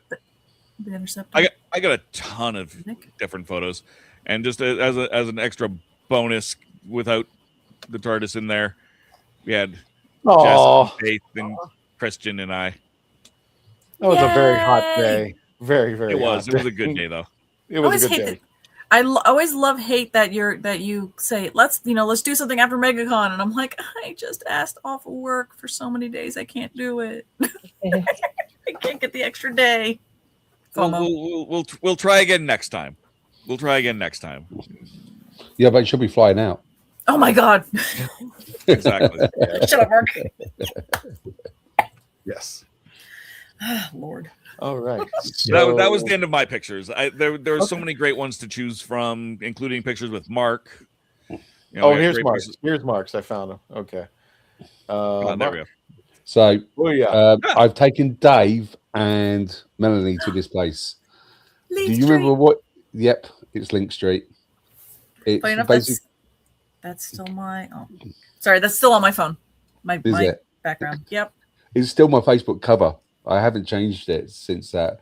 Basically, what it is this is street artwork where they're allowed to graffiti on the thing legally, and every time you go to this street, it's always changing. It's always different artwork, and so we decided to put the TARDIS in front of it. It's like, what is it? How would you say? Like 800 yards deep? Yeah, at least at minimum 73. Yeah, I literally just walk down. There's restaurants and cafes and bars you can go into them, but literally you just sit there and just watch the artists just work and perform. It's just such an amazing vibe. What did you guys think of this place? It was really neat. The fact that there's a tunnel is kind of cool. You know, you don't get. There's not a lot of places where you have covered streets around here, so that was kind of neat. But all the artwork, all of the cool stuff that was there, kitschy little bars and stuff. We didn't go into the bars, but there was some fun, so much fun stuff there. I would love to go back. Yeah, funny enough, after the day we went, Mark, Amber, Kevin, and I went back there again just to take more photos. And it was already, I mean, some of the art was already gone and repainted over. And I think we went to, like, there was a Slug and Lettuce across the way that we ended up going to have lunch at. But yeah, because it was just so striking and so neat to see all these artists being told, no, yes, you know, go for it, draw, paint, you know, graffiti, do what your heart is content. And it's so invigorating to see the city go, all right, street art is a thing, give them the space and let other people walk through this and be inspired by this creativity. Yeah, it's and the thing is, it's not on one of these like tour guides. You wouldn't go to like what's happening in London. This would not be a place to go unless you knew about it. Mm-hmm. It's one of these sort of places in London where unless you know of it, you will miss it. It's a hole in the wall. Yeah. I had been to London, I think, twice before this, and I've never heard of it, never knew of it, except when Mark said, "Oh no, I got a place I need to show you." Like, it reminds me of Soho and NoHo down here in the city. Yes, yeah, there's a tunnel when they go to the 1 train. They do this. Yeah. Speaking of Soho, you're gonna have to explain this one, Mark. Oh yeah, so always getting the girls out there in the UK. Okay, so but these ain't even English girls. They're Germany, aren't they? Austrian. I believe, they were German. Yeah, they're German. Yeah. So if you ever go to Earl's Court tube station, like if you're going to MCM or not MCM, LCFF, go to the London Olympia, outside of that train station is still one of the oldest police boxes in London. Oh wow. So that is a proper police box in London where basically it's used. It's still there. It's not used back in the very early days of Google Maps, and you still can find Easter eggs. You can actually go down the street and go into the TARDIS, and it will actually go into the TARDIS. Yeah. But you have to look through it. But every so often, like every 50 year or like 50th anniversary or 40th anniversary, you go onto Google and you can walk through it, and you can just literally go into the TARDIS. I've done that. I remember somebody on one of our pages one of our chats had mentioned that you could do that, and I had done that before, going, you know, finding the Google location and playing the game and walking around. I didn't know that was this one. Yeah, that's freaking awesome. So if you ever go to Earl's Court, it's worth just stopping out for 2 seconds, and just tap out of the train station just to see this police box. And just in front of you, there's a Doctor Who merch store as well. Not as big as the Who shop. That was on the other town. I think when I went with Dave, I think we did how many 35 miles across London, there and back. Something like that. We did We were all over the place. We started on the very east side of London and moved all right across to the west side of London. And we even back and forth a bit. Yeah. And I think one of these girls is actually on one of the things. I think the one of the leather jacket is one who kisses the TARDIS. Yeah, in our theme. In the theme. I can't remember the names. Do you remember the names? I do not remember their names to save my life. Shame on you, Mark. I'm sorry. But it was like literally when I was walking around, it's like everyone was grabbing it or just offering, do you want to take a picture with the TARDIS? And went, yeah. And I think this is the time we took it on when the Elizabeth line first opened. Yeah. This was the first TARDIS just literally on that line as well. Just opened. Just opened. Careful of those German girls, Mark. Hashtag distracted. They'll take you in their TARDIS and you'll never. So yeah, I can't find that scarf anywhere. I've been looking for that scarf. Oh no. Well, I'm going to quickly go over. I'll bring up the Facebook page, but I meant to pick a couple particular pictures to showcase was just difficult. So I'll try to pull up the Facebook page just to give people a glimpse of what this TARDIS thing is all about. But without further ado, I'm going to thank Patty Hawkins for helping me out with a few of these pictures that I thought were really eclectic, really fun. He got from GalaxyCon, but we'll go ahead and bring those two up first. I mean, I was just loving life. I was just like, you got those two to just drop it so all. cool. I know. Yeah. It's like, oh my God. And there's actually a picture of them. Oh, I thought I had it up here. I guess not. There's a picture of them when they were doing their panel that they were holding the Traveling TARDIS. You know, they do that wide thing where they take a picture of the entire audience and they have the audience behind them on stage. Yeah. They were holding the TARDIS together. So I'll see if I can find it, but I was just living it. This is the one I'm still loving today. Yep. That is your best picture. That's so cool. Man. I was waiting for those two to light it up. I was like, don't you dare. This one, I couldn't believe I got him to do this. And it just happened to be that there was a Negan cosplay in line. And he just happened to walk by. And I said, could you do this for me? And he goes, sure. So this is how it should have ended. That's the way. And of course, everybody loves this picture. Yep. The most stolen picture. Yep. I'm sure it is. Yeah, the most somebody, was it 2 or 3 people I know of at least have made fan art from this. Yep. And all I said was, I have no problem you making fan art. Just please let me know because I might actually buy the thing if you do it. I think it's between this one is the most stolen, and the second runner up would be the one with Amy and River holding it together because they use that one. That's memeable. And actually, Jenna's was going to be the next one taken.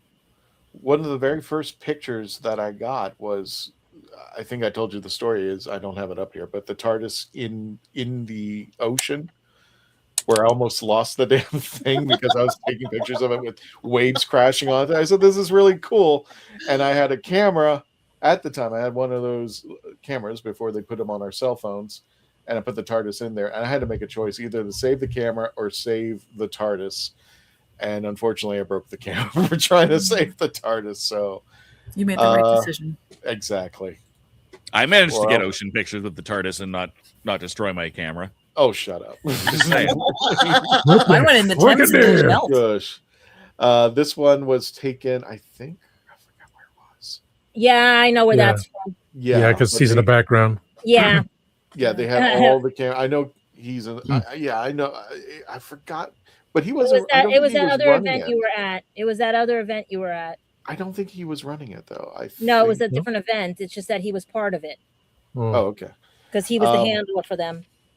Another picture that everybody seems to love, and then I just said, okay, this is really the reason why they fought at Cobra Kai. So these two, I was actually then neither one of them knew what they were doing. Just said, just fight over it, and surely enough, there they go. And the last picture that I've took recently was one I really thank Patty Hawkins for, because I never thought I'd live to see the day that this would actually ever happen. Oh, yeah. But there you go. Susan got to touch it. We got a picture of Susan. So there you go. So who are we missing? Are you kidding me? I mean, like, who are we majorly missing? A major would be Tom. God, hang on a second. That's everything for him is virtual now. Yeah. Is it share screen? Yeah, share screen. Mm-hmm. Ouch.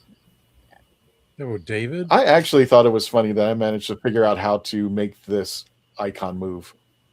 Our little profile picture. Mm-hmm. Huh? I just like it. The rotating. When did they add that feature? I found it by accident. I clicked on my profile picture and it said, do you want to animate your profile picture? And I'm like, sure. I'm gonna do it. And that's what I think the Cleese one is also one of your top photos. Yes, the Cleese one. Because you worked for that one.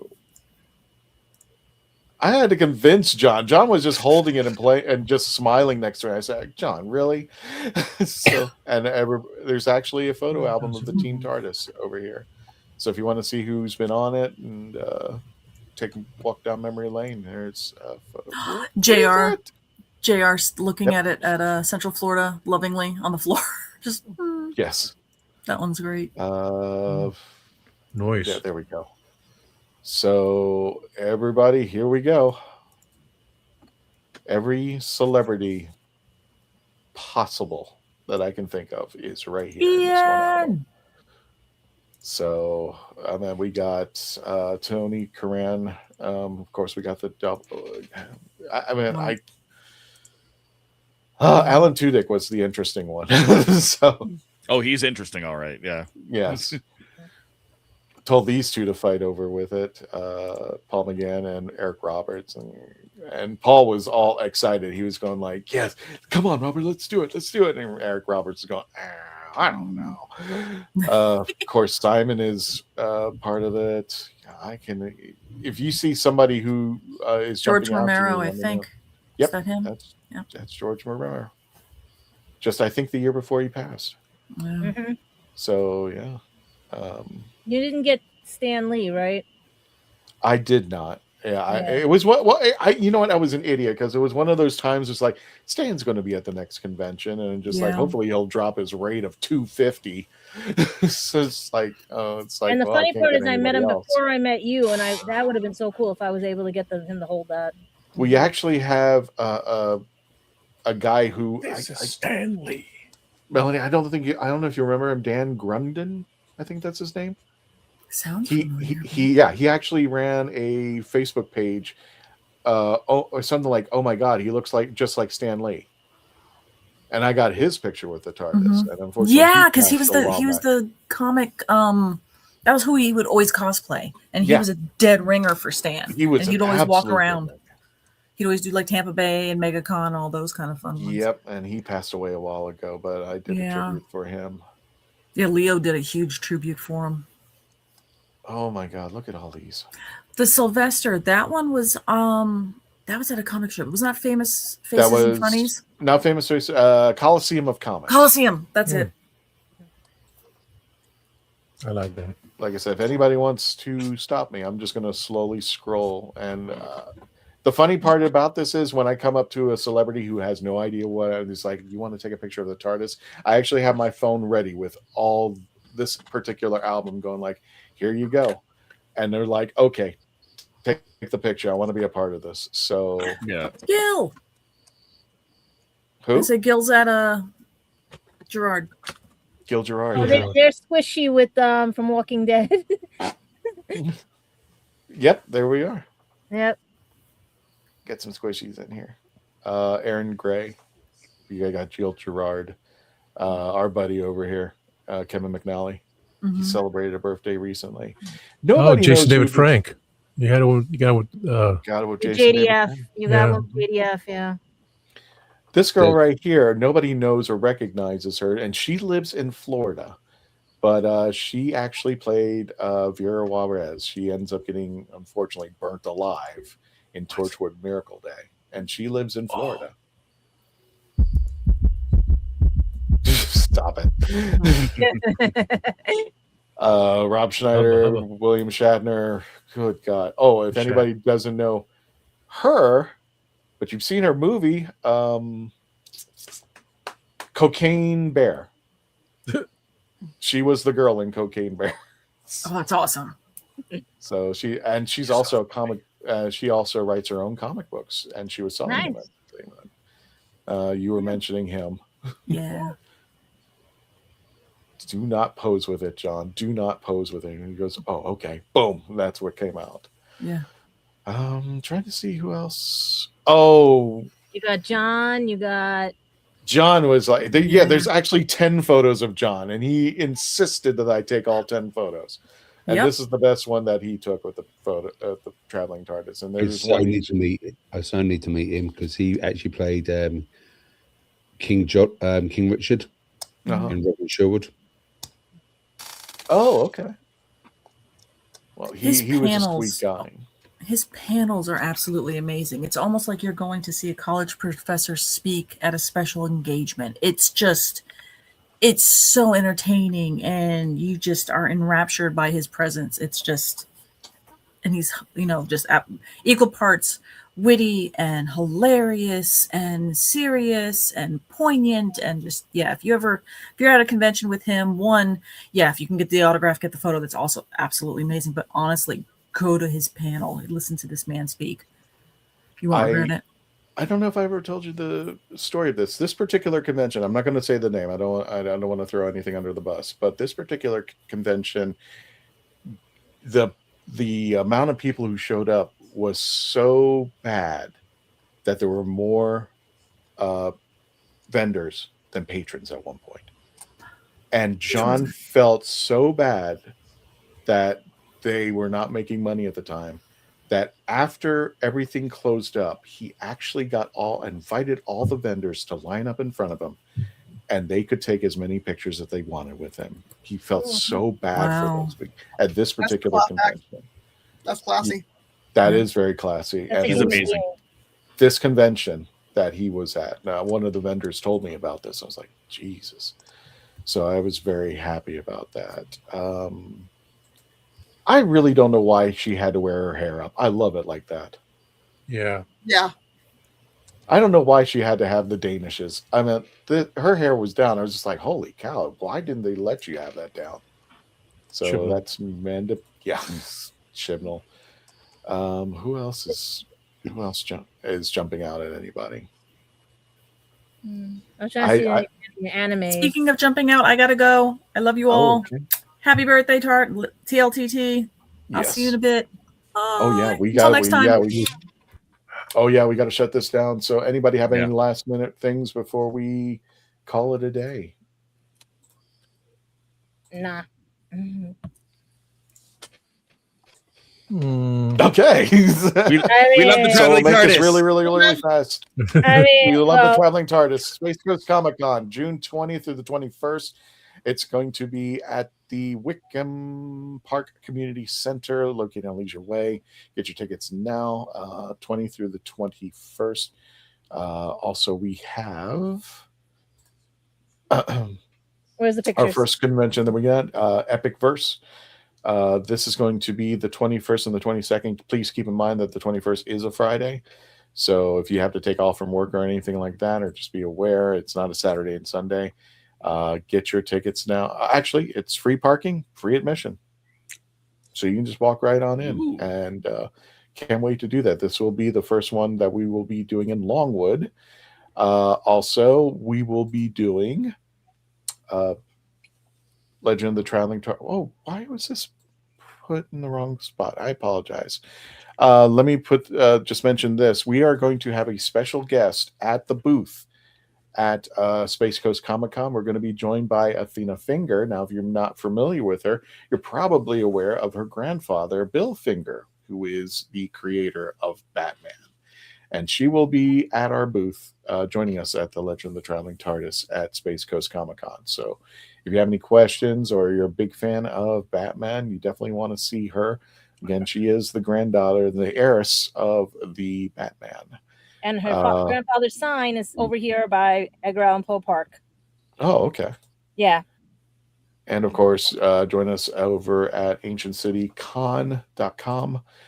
We will be with the Daleks of Florida, September 25th through the 27th, ancientcitycon.com over at the World Golf Village Resort. Please get your tickets now, and don't forget to book your room. We'll just do this really, really fast. I know we're getting close to the end. So, Reverend Albergon, where can people find you? You can find me on Gadget Pendragon After Dark Producing, and someday I'll be back to my own personal channel, while Spill the Geek Tea LLC, Got it. Michelle, where can people find you? You can find me on Facebook, Michelle L. Hamilton, author, and you can pick up Widow's Weeds, available on Amazon. Got it. Gadget, where can people find you? Bronx Comic Con, because with the FIFA World Cup being here, they canceled a few other things that were going on. Anime NYC in August, hopefully. I can take out a loan to go get New York Comic Con tickets, because if you saw that page, oh my God, $1,000 for VIP. So, and also .com. Sorry, Candyman, where can people find you? Well, this weekend I'm going to be at Hearns Arrow, Robin and Sherwood Convention down in Chepstow for this bank holiday weekend. But you can normally find me at my Instagram, cyborgt100_cosplay, and you can find me here at the Legend of Traveling Tardis. And my wonderful co-host and co-producer, Dave Chapman. Where can people find you? You can find me all over the internet, here on the Legend of the Traveling TARDIS, of course. Happiness Patrol, first Thursday of every month, youtube.com/@Happiness Patrol Show. And every other Monday on Horses on Film, youtube.com/@Horses on Film. You saw both of those ads during the commercial break, so come join me, give me a subscribe. I won't even ask you to hit the bell. Just give those channels a subscribe, help me out. That'd be great. And of course, my own channel, youtube.com/therathole, DOTCA. That's therathole.ca. But YouTube does not like URLs in their URLs. Gotcha. And without further ado, folks, don't forget to say goodnight to Simon. Tom, if you want to put him in the corner. Don't forget to say goodnight to Simon. And until the next adventure, Tony, take us out. And we'll see you as we continue to our 28th year of existence. Hopefully more. We'll see. Thank you, forever. Folks. Have a good night. Forever. Hope not. We're gonna get on to you. Until the next adventure, Tony, take us out. Bye.